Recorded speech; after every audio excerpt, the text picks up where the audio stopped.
Good evening. Today is the third day of November 2016 in our continuing series, Explorations in Savitri, with our brother, Dr. Alok Pandey.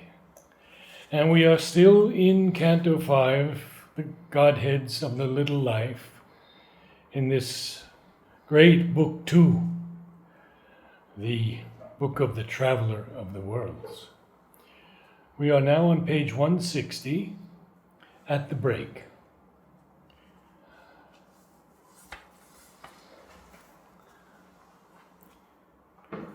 So we start fourth line from above at the break. Now Aurobindo will reveal to us the technology. He has spoken to us about the forces, something about the beings, their relation, the level of consciousness they represent. Now, how do these forces of the lower world and also of other planes, how do they actually act upon us? What is the mechanism? So as we were saying, it is like science to its details.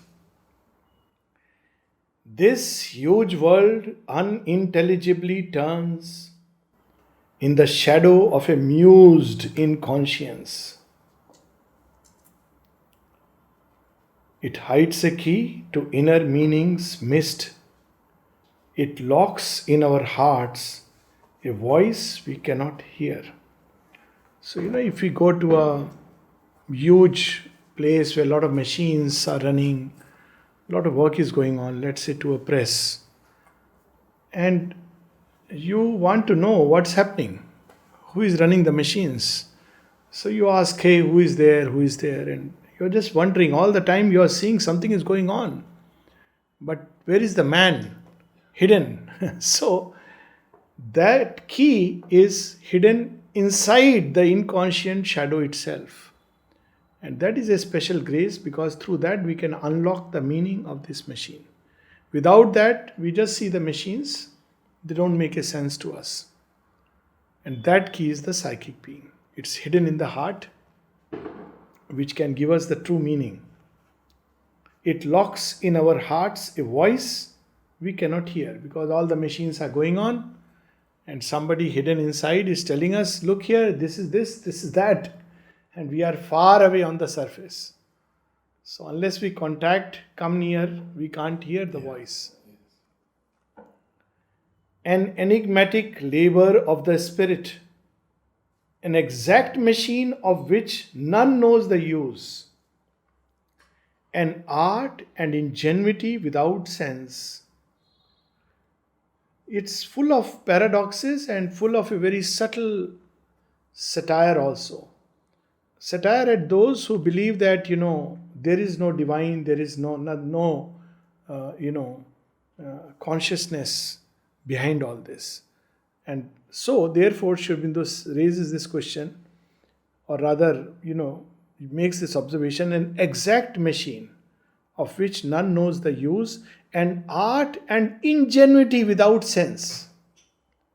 This minute, elaborate, orchestrated life forever plays its motiveless symphonies.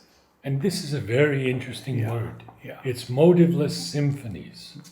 You see, it's not what we would normally find in the thesaurus or dictionary, aimless or drifting, goalless. But I take it, because of the word orchestrated and symphonies, as a motif. And a motif is a recurring idea or theme of our life. Wow, this is fantastic. Wonderful. So it's a motif, motiveless, without a theme of life, without an idea. Yeah. And that's how it seems to us. And as I said, there is a gentle humor in it, that, it's an ingenious art without sense. Yeah. It's a elaborate machine which plays symphonies, but without We don't. idea. There was that joke that somebody said, "Oh, how can there is no God?" So you know, someone invited this scientist to the house, and he saw a very beautiful replica of a airplane. He said, "Wow, who made this?" He said, "Well, nobody." He said, "What do you mean nobody?" He said, "No, it just somehow came into existence." So this scientist said, "How can it be possible? How can it just come somehow into existence? You must be kidding." And he said, "Well, you must be kidding that you really believe that this entire cosmos has come into existence just like that." So here there is, as I said, a very subtle touch of humor. The mind learns and knows not, turning its back to truth. So why it doesn't know? It has turned its back to truth and is investigating. It's not moving towards truth. It has turned its back. There is no truth. There is no consciousness. There is nothing which is deeper. So it's all the time engaged with picking up things, learning this process, using it for its own ego purposes. That's why Aurobindo says none knows the use. So people are using this machinery, for instance, the human body. People use now, they replace things, they do all kinds of things with the body. And still Aurobindo is saying none knows the use. Because this human body is meant to be the instrument of the spirit. And you have to learn to use it that way. And it's a lovely instrument given to us. And needless to say, all of us, the way we use it or misuse it or abuse it. So the question is, we may say, well, we use it, we know. But we don't know. So none knows the Mostly use. we abuse it. Mostly we abuse it. And it's really a grace that we continue to still live on for long enough. It studies surface laws by surface thought. That's it. There it is. It's like often with regard to our medical profession, people have this tendency, at least in India, to make doctors sit on their head like gods. And doctors are very happy with this honor. So I often say, well, we are just linesman. The linesman is somebody, if your current goes, you call the linesman. Now I don't know whether we have it or not, but in olden days in village, he was the most important man. So when the current went, the linesman will come and see the immediate fault. He will say this wire and this wire are disconnected. He'll reconnect them or correct the fuse. And we are very happy. He used to get whatever bakshish, and he was also very happy. Well, we are linesmen in the sense we don't know anything about anything. We are just playing with superficial phenomena. And that is the tragedy, that we don't even know what is hidden inside a cell, how it springs into existence, what are the secret springs that hold it.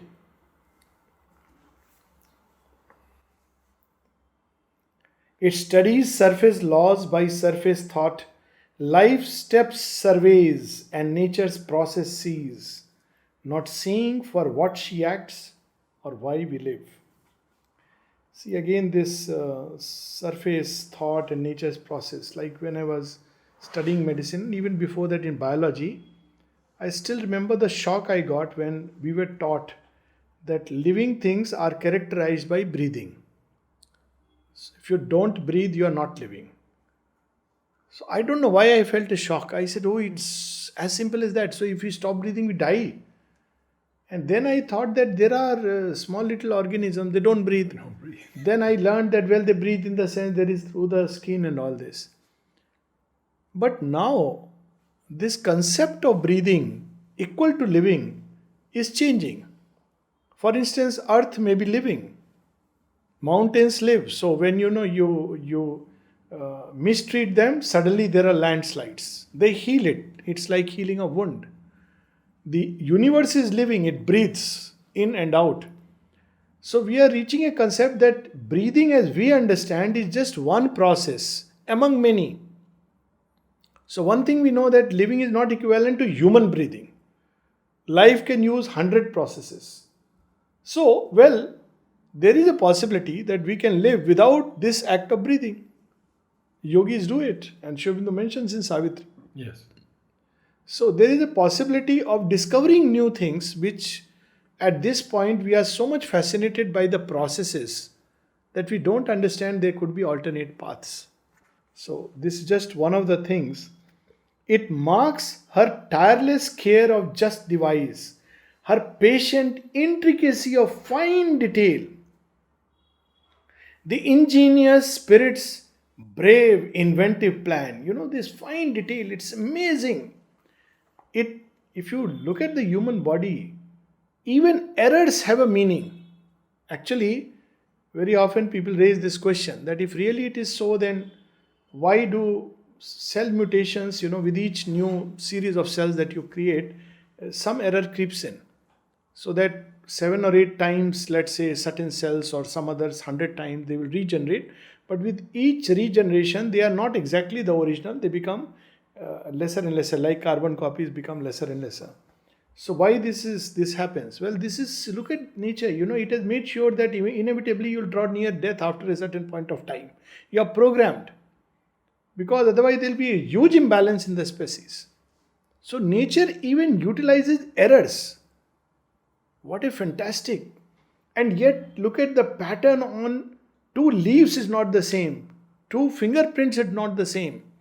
Fine detail, biometrics, eyes, cornea. What intricate detail. If you look at it, it's amazing. Just the neuronal network inside the brain. If you compare it and look at the universe, you'll feel this is no less than a cosmos. The length of intestines, small intestine, maybe 28 feet, I maybe approximate. 28 feet of intestine is packed inside an abdomen, it's floating there. And if you look at this entire digestive process, it's an organ which is not an organ, it's just two hollow ends. Just look at it like this. Organs are closed. This not closed. It's open at both the ends. There is no enclosure. And the whole thing passes through it and, is taken care of. What a way. Even if you look at the intestine, the small little villi through which absorption takes place, the lungs, I can only recommend a movie because it's a very fascinating subject. The Fantastic Voyage.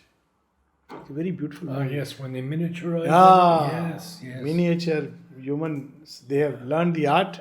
Yes. And he enters through the veins they go to correct something in the brain. Yes. That whole passage is shown. It's amazing. And now comes the punchline.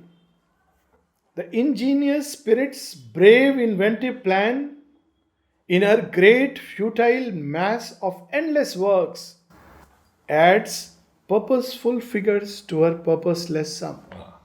Purposeless sum is creation. Ask a scientist, is there a goal of... No, creation is without a goal and aim. Ask him what is the purpose of the cell. Oh, cell, it has this purpose. Purpose of mitochondria inside the cell, it has a purpose. Purpose of a small amino acid, it has a purpose. Countless such purposeful figures. But ask of the end result, purposeless sum. This very subtle humor there, and it shocks the mind to think. I once asked Dr. Dalal, was the soul ever mentioned amongst philosophers? He says, not yet. Not yet. So you see, Yeah. instead of admitting that perhaps there is, we don't know. That small savior grace, this humility. Why? Because many times people pick up a line from Aurobindo and quote it like this. Oh, Aurobindo says it's purposeless. Aurobindo is not saying it's purposeless. He is showing us this is how it seems. Its gabbled stories piles, its climbing roofs on the close carved foundations she has laid, imagined citadels reared in mythic air, or mounts a stair of dream to a mystic moon. Transient creations point and hit the sky. A world conjecture's scheme is labored out on the dim floor of mind's incertitude, or painfully built a fragmentary whole. So the mind tries to understand this whole thing, but everything is doubtful. Could be, may not be. And look at the gabbled stories pile right beyond the stars. If you see the layers of atmosphere and how they enter into different kinds of gravity zones, it's amazing. Impenetrable, a mystery recondite, is the vast plan of which we are a part. This is what the mind has to understand, that we are just a small little fragment. And unless we know the full thing, we cannot know the real purpose of this fragment and how it has come into existence.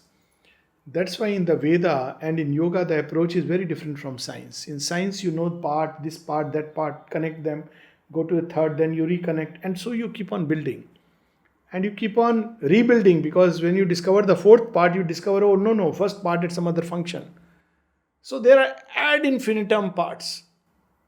In yoga, you follow the reverse way. You find the core. And when you find the core, then very interestingly, the Vedas say, Yasmin Vigyate Sarvam Vigyati, knowing which all else is known. So when you discover that, then you understand this. And not you discover this plus this plus this and discover that. It's not possible. So that was the approach they have taken. And that's why Aurobindo reminds us, its harmonies are discords to our view, because we know not the great theme they serve. Harmonies, one example that comes to my mind is one of the stanzas or poem of King Bhartari. Aurobindo has translated it, The Century of Life, Niti Shatakam. So he writes under fate, how fate operates. So he says there is a snake inside, a snake charmer has kept a snake inside a basket. And obviously they hardly feed the snake, because otherwise he'll become ferocious and all. Whatever be their way, and the snake was feeling terribly hungry. He doesn't know what to do. He doesn't have the strength even to move a little. And where will he move? On the other side is a mouse, also hungry. So mouse looks at the basket and he thinks there may be some food inside. Look at the irony of the situation. He nibbles at the basket, opens it and goes inside in search of food, and the snake is waiting there and has it. Now you see, if you look at the totality, you understand the place that everything has, the worst events. But we have an egocentric point of view. So we say, there is all discord and chaos. But if we were to have a larger vision, then we will understand why everything happens in a way at a point of time. So, because we know not the great theme they serve. Aurobindo speaks of Mahabharata. He says, the war of Kurukshetra saved India. He says that. He says, after that, maybe, this November issue we have taken out in All India Magazine. It's not an advertisement for All India Magazine, but the November issue is on Krishna.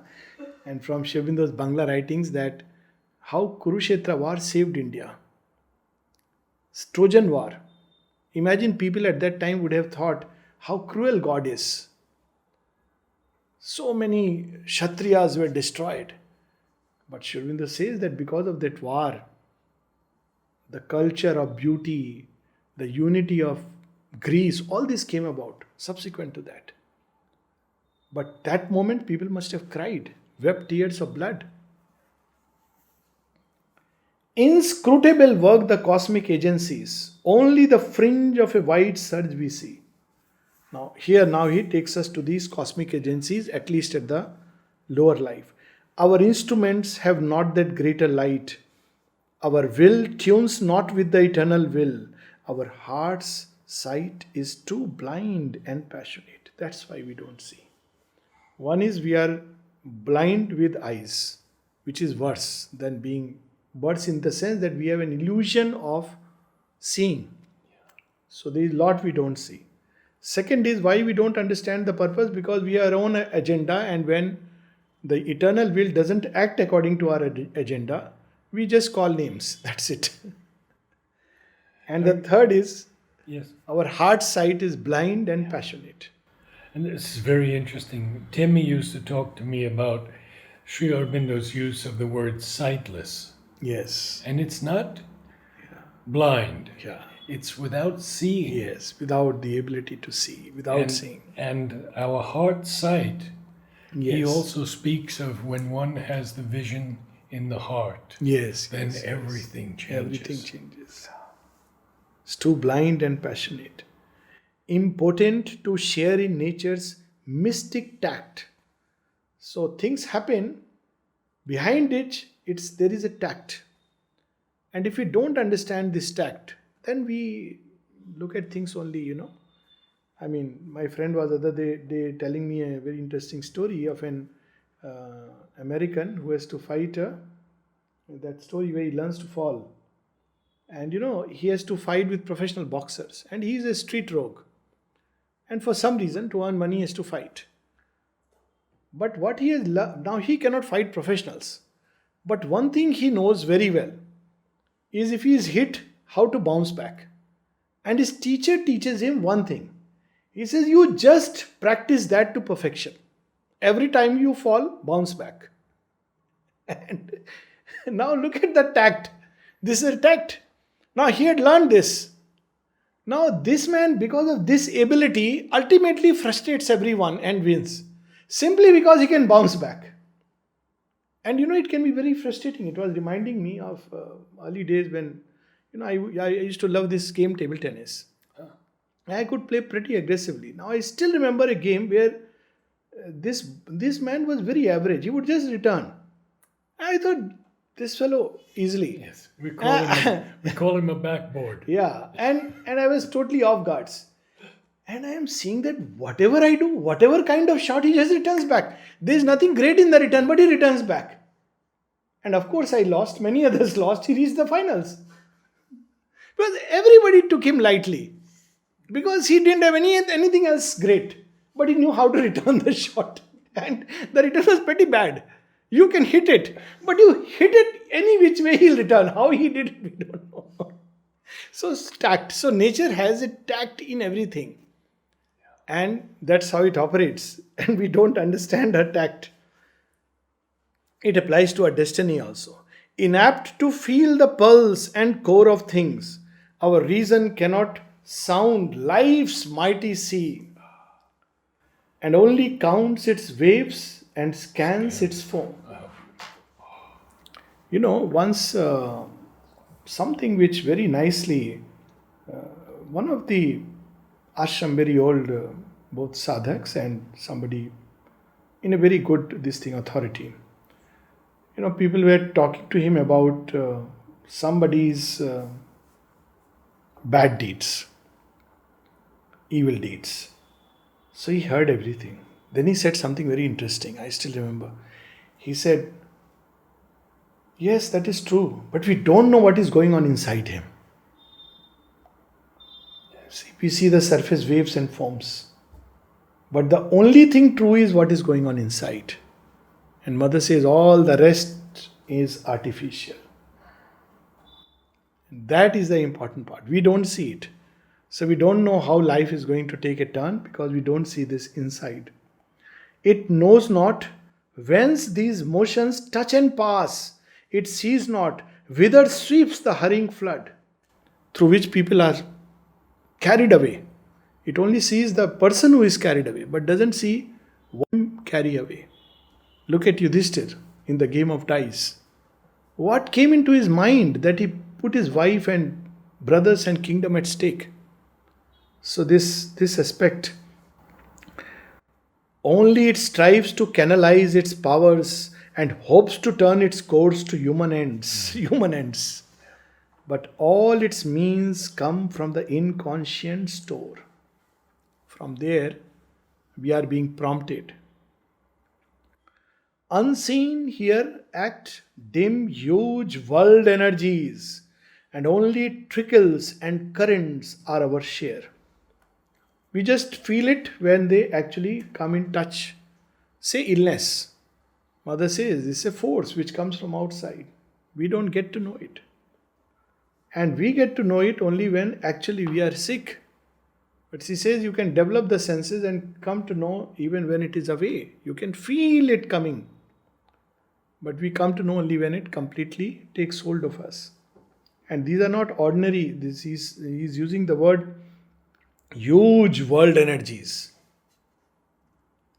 Our mind lives far off from the authentic light, catching a little catching at little fragments of the truth in a small corner of infinity. Our lives are inlets of an ocean's force, like the backwaters.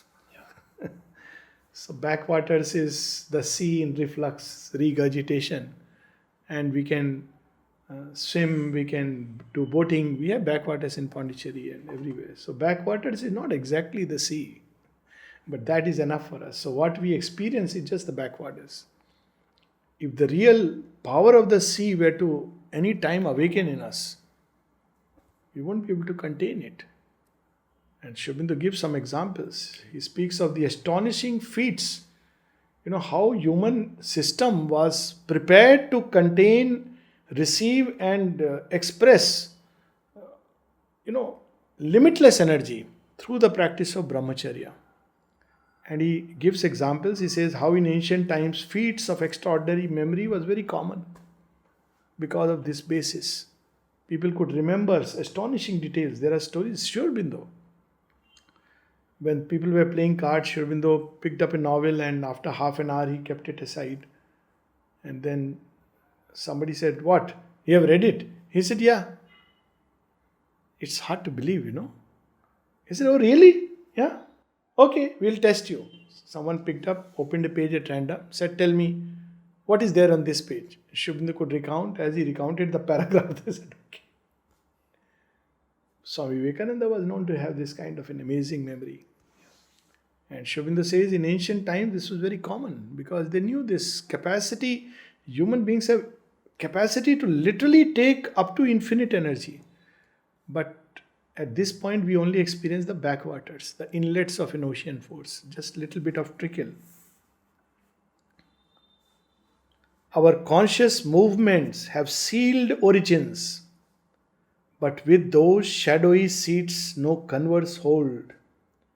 No understanding binds our comrade parts. Our acts emerge from a crypt our minds ignore. In a very interesting letter, Aurobindo says there are three sources of action in human beings. One is the subliminal, the inner mind, the inner vital, and the inner physical.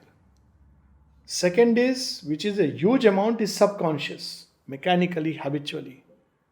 And the third, which is rare, is the superconscient. And we are not aware of any of these. We just say, "I want to do this, I feel like it." Because this I is a puppet of nature. And nature plays with a toy. And the toy is happy and the person is happy.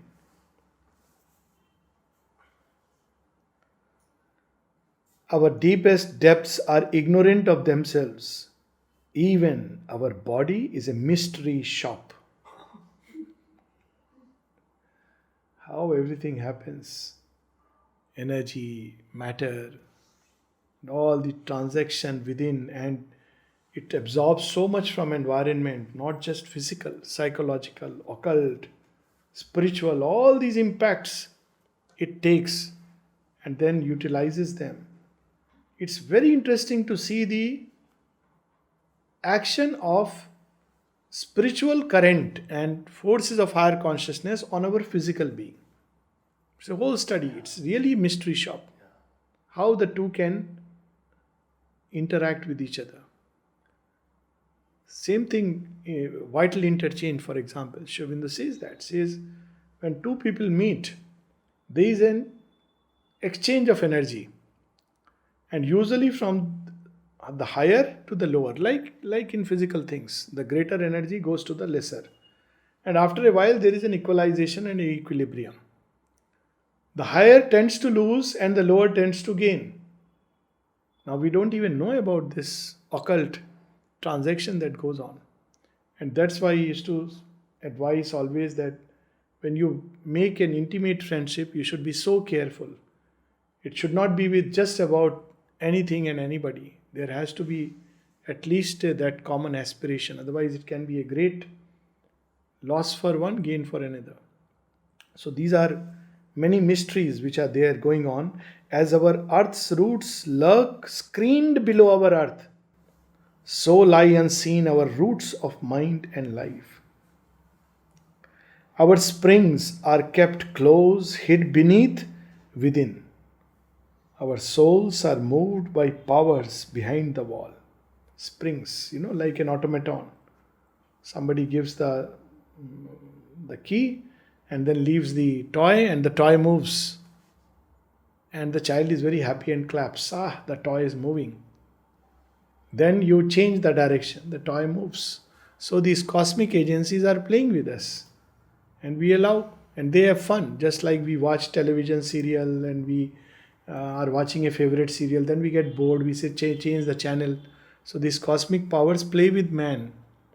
In fact, there is a line in the Upanishad, men are the cattle of gods, and here he is speaking still of the dark powers.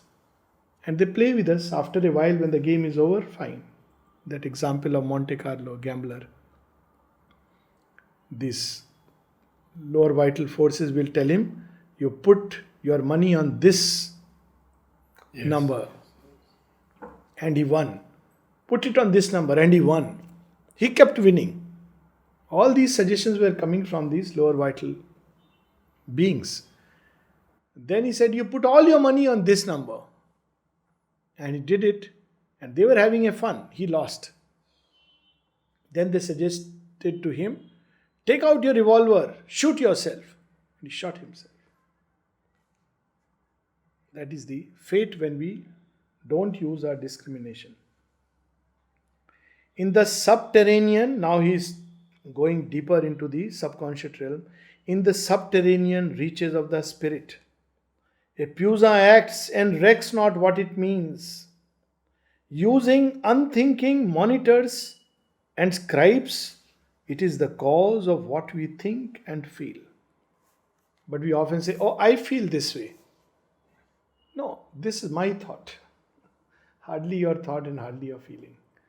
It just waves from cosmos. That's why one of the first practices in yoga is to learn to stand back.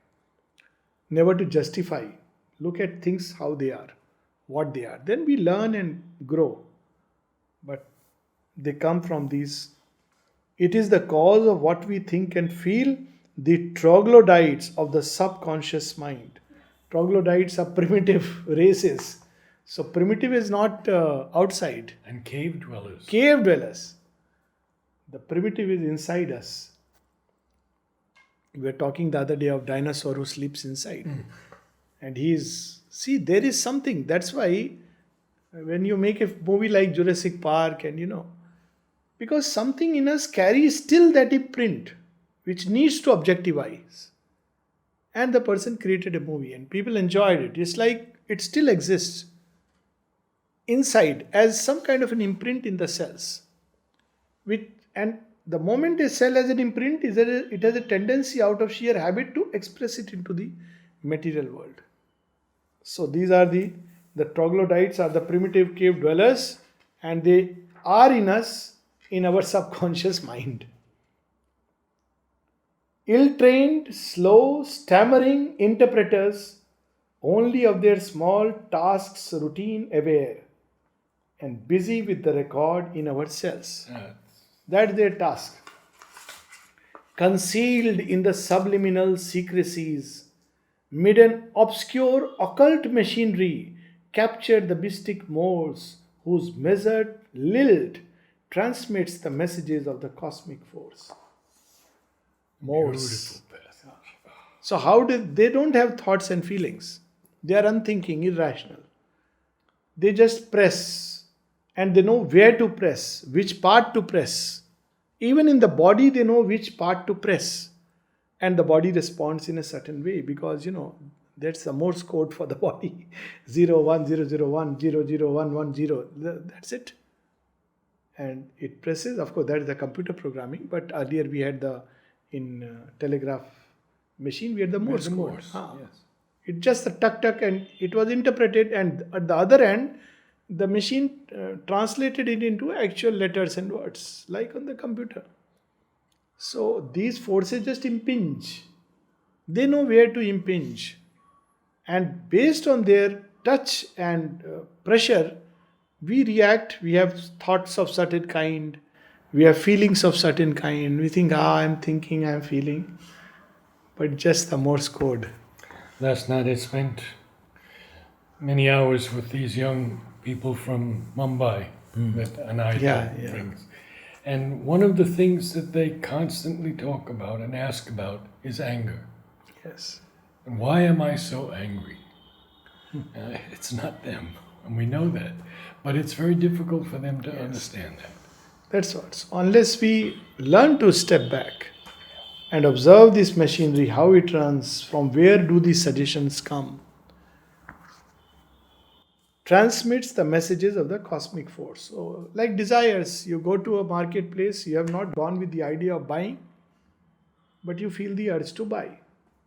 And when you have bought one, you feel the urge to buy another, and then yet another, because these forces are having a holiday. A whisper falls into life's inner ear and echoes from the dun subconscient caves.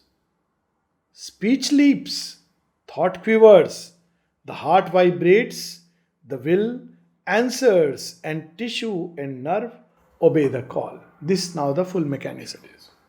So there are forces and agencies hidden behind. In the inconscient, they awaken, they are given a task which has its place in the totality of things. So they act, repeat, they have time to time, they will wake up, they will growl. So they are given the task. And when they growl, because they are hungry, we feel hungers of various kinds. Physical, emotional, etc. etc. When we eat, it reaches them and they are quiet. Then they wake up again and this cycle goes on. And when they touch us, then we say, oh, I am so hungry. Whatever thing, money could be. Thought leaps, feelings come, will and nerve and tissue answer, okay, let's go. Let's go and have food in that good hotel. So it's all driven by this mechanism. Our lives translate these subtle intimacies. All is the commerce of a secret power. So everything that we experience on the surface has deep roots, and here Aurobindo is, through this little life, is giving us the way, even from the greater life, from the mental realms. This is how they act. The forces as vibrations come and touch us in different parts. And automatically their touch is translated, carried through nerve, and translated into our brain as thought, feelings, speech. We end up speaking things which we regret later. But we have spoken. That's it. And Mother says, step back a moment. Keep your lips closed. Yeah. And we have that famous joke. Better to keep one's mouth shut than to and seem like a fool than to open it and remove all doubt. Confirm it. So true. So you see, this is the whole mechanism. And we'll just end with one line, though it's a new movement, and we'll read this line again. But it's worth pondering upon and reflecting upon. A thinking puppet is the mind of life. It's a puppet. Yeah. And as long as we lend ourselves to these forces and agencies, we remain their puppet. But we have a choice of becoming puppets of the divine. But it has to be consciously done in freedom. Divine doesn't like to forcibly snatch us. Hopefully, some people he does, and one wishes he did it, but then we won't be really prepared to become his puppets. So we have to go through a number of experiences till we are really ready, very consciously and in freedom, each and every part we hand over to the divine, then we become his puppets. And then it's wonderful. Okay.